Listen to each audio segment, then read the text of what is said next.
Today is Wednesday, March 25th, 2015, and I'm Pat Meisinger, and my guest today at the museum is Carl Opie.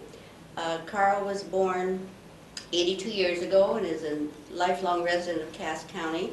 So we're going to begin with the beginning. So Carl, can you tell us your birth date, parents' names, just to start with, how they got to Plattsmouth, or if they were residents, born here or what?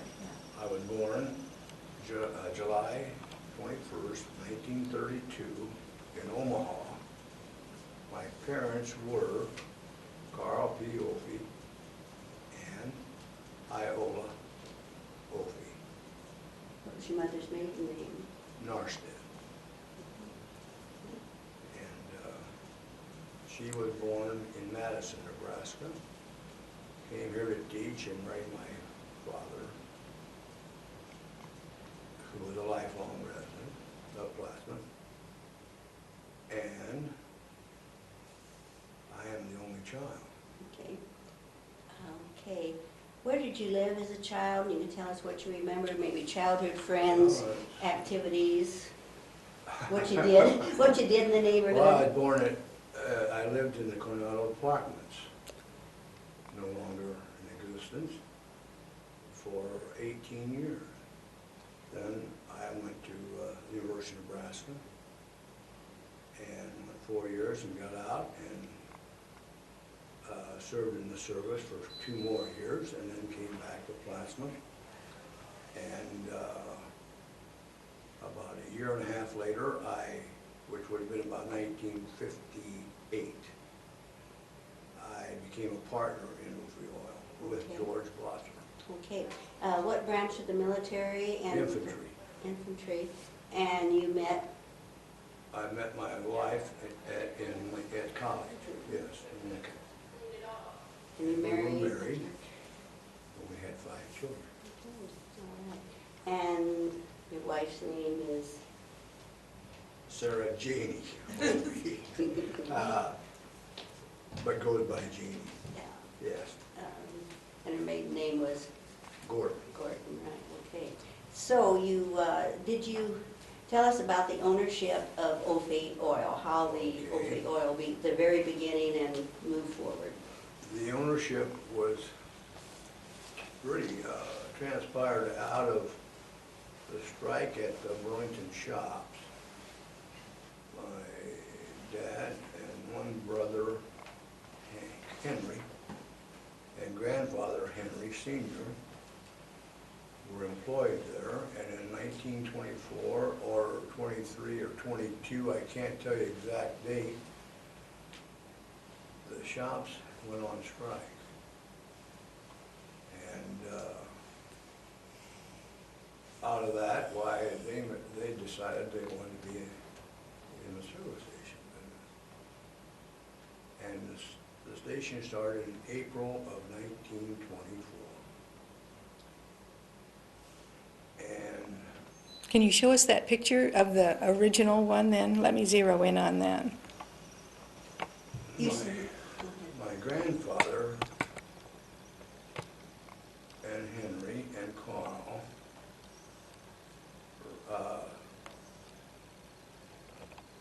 let's see, my grandfather died in 32. They had run it from 24 to 32. And he passed away about 3 or 4 months after I was born. My Uncle Henry lived another 2 years. He passed away in 34. And then,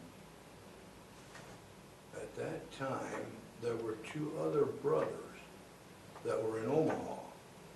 They worked as mechanics in the packing houses, which ones I don't remember. And so when Henry passed away in 34, they came down. My dad was the only one left. So they came down and got into the station. What were their names? Edward and William.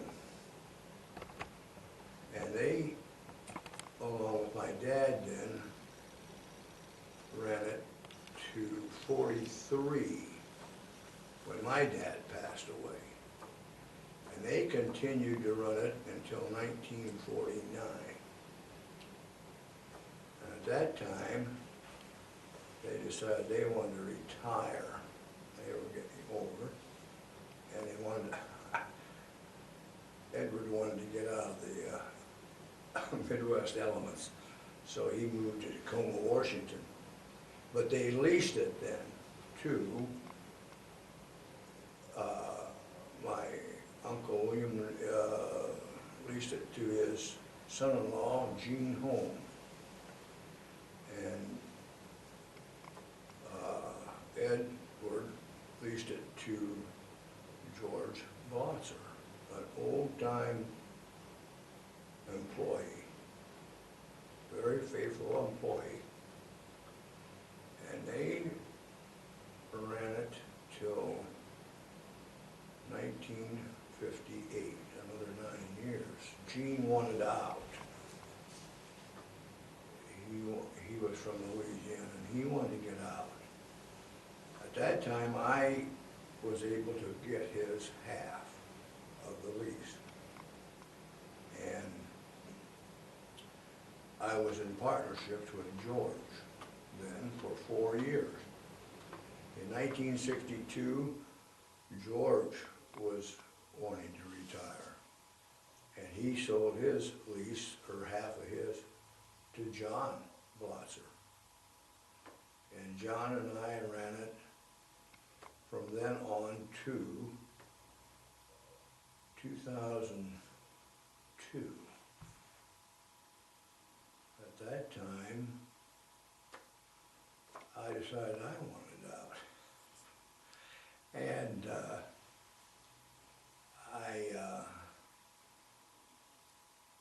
so I said I will sell my half.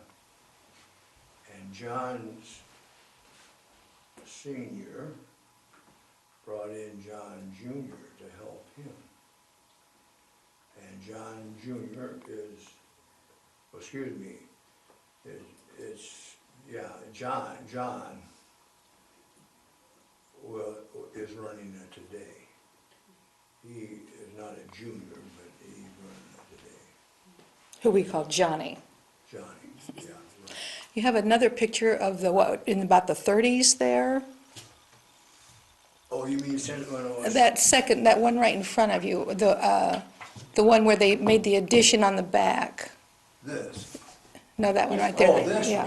one. Let's see what that one looked like. And this one was, This, I'm not sure the date, but this was, Sandy, but, The 30s or? well, yeah, it would have been probably maybe in the early 30s. but we can see that an addition was made to the back there. Right here. Right by the car. There was a piece put on there. So you don't ever remember the station looking like it did before the addition, probably, because you were I too know, young. I know. You were too young. It always was the addition. The addition was always on and not when I can remember. Because it was put on in 38. Oh, This, Yeah, that's the second let's see that edition. one. this one, or the bay, the five bays were put on in 38. Okay, I'm gonna focus in on the 5 bays. Oh, the 5 bays were put on in 38. Right. So it's looked like that a long She time. would 76 Ready to years, come down. actually. have, voting on that. And it's ready to come down. Okay. Okay, going back to the early picture, 1924, you said your father and your Uncle Henry and your grandfather Henry all worked there. Do you know how long the station was there? They did not have any ownership, they were just working there? No, Okay. they owned it. Okay, did they begin it, did they build the building? They built it, Okay. yes, in 24. Yeah, they built it. And was it always called Opie Oil? It's always been called Opie Oil. Yeah, right. Probably shouldn't be called that today, but it still is. Whoop, you only hold this? No, I got them all. I think I did. Okay, going back to what you first remember, did you work there during school at all? Yes, Okay. on Saturday. Washing guard. Now, they've gone through some different, I know they were mobile at one time, Yeah. Phillips Well, they went- 66 at one We time. were mobile the longest. Okay, At the We were, I cannot tell you what they started as. I'm not so sure it wasn't Shell. doesn't but, seem to be an indication on the pictures that I could see. But I can't recollect what, or have knowledge of what that was before that. I do know that we were with Mobil for 50 years, until Mobil left the state. And that's when we went to Phillips. And now we are nothing. I mean, just independent. Independent. But I think probably the best time for with Mobil, of course, John and I grew up with that, so we associated with it, but. I can remember green stamps. Yeah, I do too. How long did they give green stamps? They started green stamps in, well, Ruback. When Ruback hit town, he flooded the town with them, and, which was a good deal. I was overseas, and I remember Gene sent a letter to me and said, we started giving green stamps. And I kind of let out a beller, I think, probably nobody knew what I was thinking about, but anyway, oh, no, not really. But when I got back, I saw where they were very beneficial, too.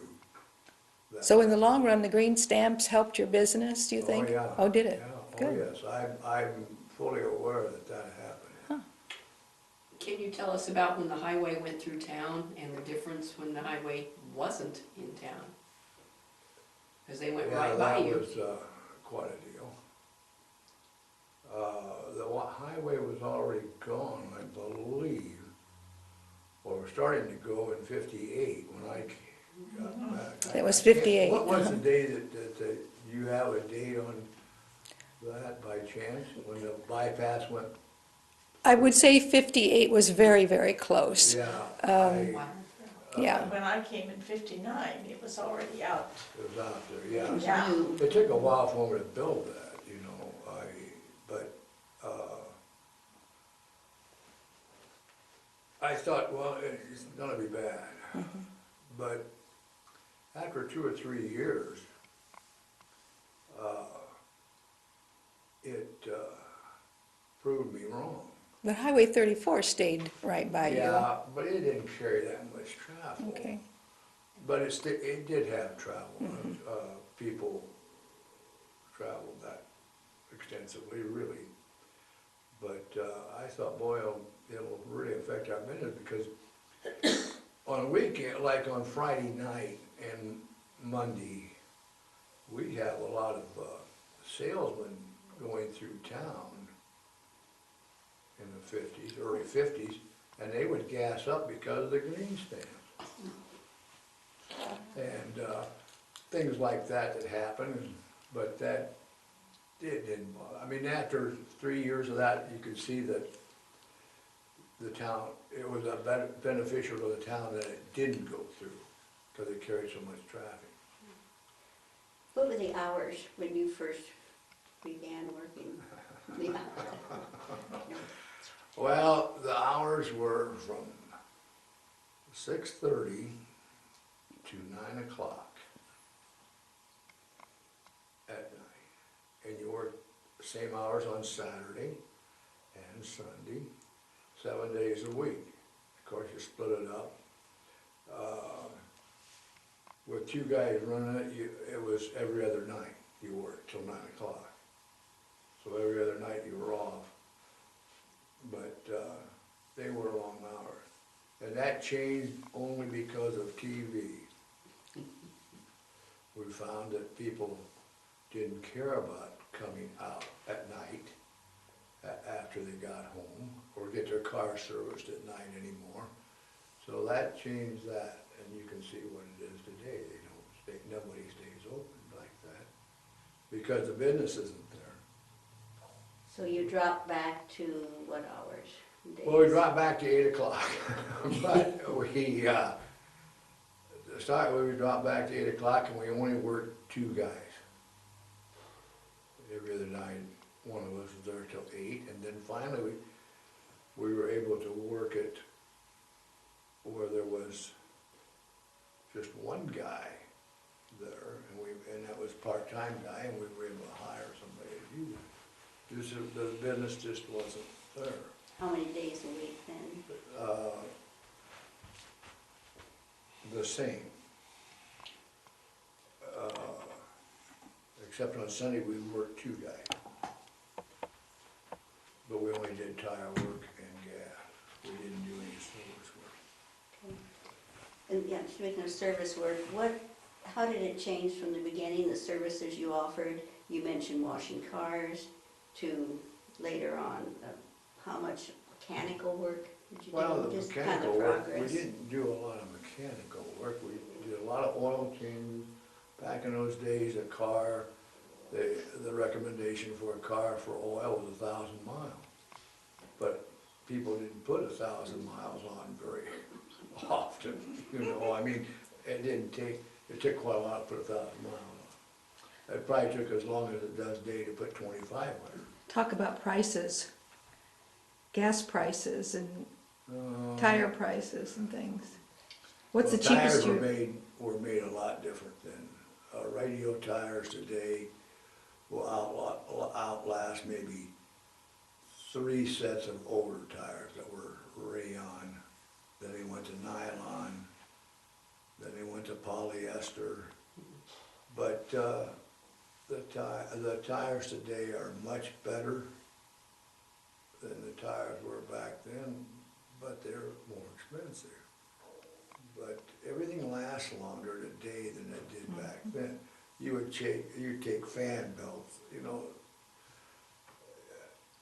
We would change fan belts on cars a lot. I mean, I can't give you the mileage, but most cars back in the 40s and 50s and even the 60s,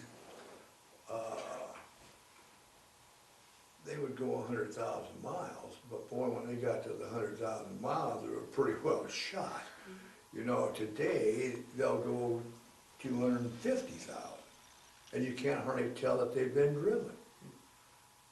Things are made so much better today than it was back then. And of course, you had more tire repairs then, you had more grease jobs, more oil changes, more wash jobs. There were no automatic car washes then, it was all by hand. Yeah, when did you put Robo in? The Robo went in 1962. Okay. Does No, excuse me, 69. Oh, 69. John and I put that in. Does ROBO stand for anything? Is that an acronym, or is it just the name of the company that, oh, the Robo. The what? Robo? Do those That was letters just the name of stand? the company, Okay. excuse me. Yeah, that was just the name of the company. It no longer exists either. What's the cheapest gas you can remember? Gas Wars. And how long? That started in the 50s. And, you know, gas was about, in the 50s, gas was 19.9. I can remember that. You could get 5 gallons for For $1. $1. And I remember pumping a lot of that. Then they would get a gas for it, and it would get down to 13 cents. But then it kept going, and then of course they kept putting tax on. And about in the mid-50s, I think it got in, no, excuse me, about 1960, it got to 33 cents a gallon. I can remember that, and maybe you can too. Yeah. But then they also had some gas wars in there where it get down to 22 cents. But that was always a fight. And then the scares in the 70s. Pardon? Shortage of gas in the 70s. Just a gas war. Did you guys play pranks on each other? You kind of strike me that maybe you did. No. No? Just always a gathering place. Were there many government regulations that you had to follow with, I mean, gas, after all, it's an No. explosive material. No. No? Not, regulation back after the war and probably before that. Hell, I think I can remember putting gas, I know I can remember putting gas in a gallon glass jug. Unheard of. But back then, in the 40s and 50s, you could put that in there and nothing was said. When a customer would, All you had to have on that glass jug was a red tag. I remember that because we had red tags there to put on. And you could fill it, you could put it in anything. I don't care what it was. But it wasn't safe, but there weren't near the amount of people back then as there are today. And so, with population increases regulation. It's, I mean, you can Sure. just see it throughout our whole country. So it changes everything. But it's for the better, I'm sure, most of it, in our business it would. They've changed some things that you don't like, but you live with it. well, some of your longtime employees through the years, who you How many? mentioned George Blotzer. Well, yeah, he was. And then he got to be the partner. But he was the longest employee that ever was there, was George.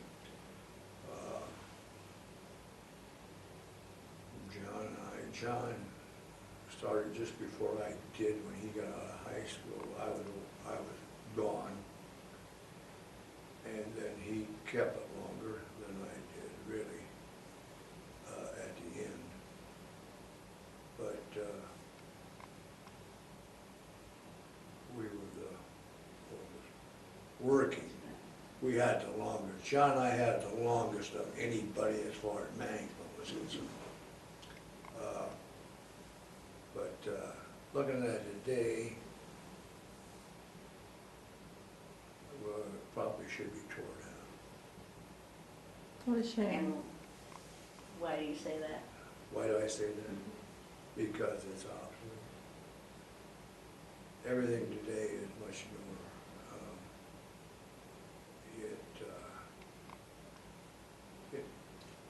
It just doesn't fit the way things are done. Was Robo a good investment for you? Yeah, it was. As far as Yeah, it was. maintenance and such? The maintenance, no. It wasn't, but it was a good investment, and it drew a lot of people.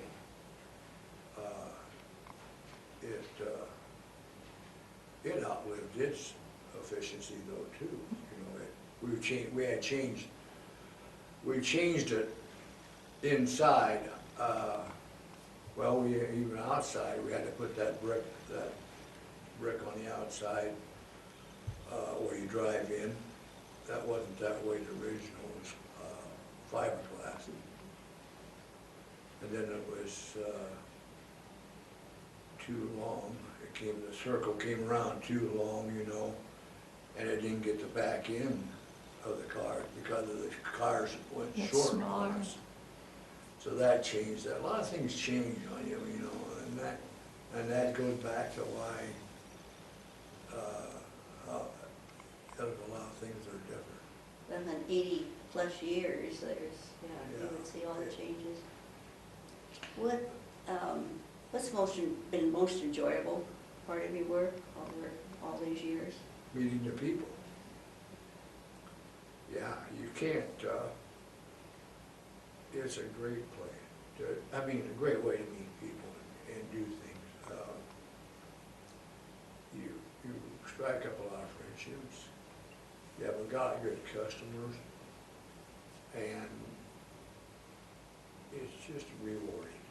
How long have you had the tank service? Well, that started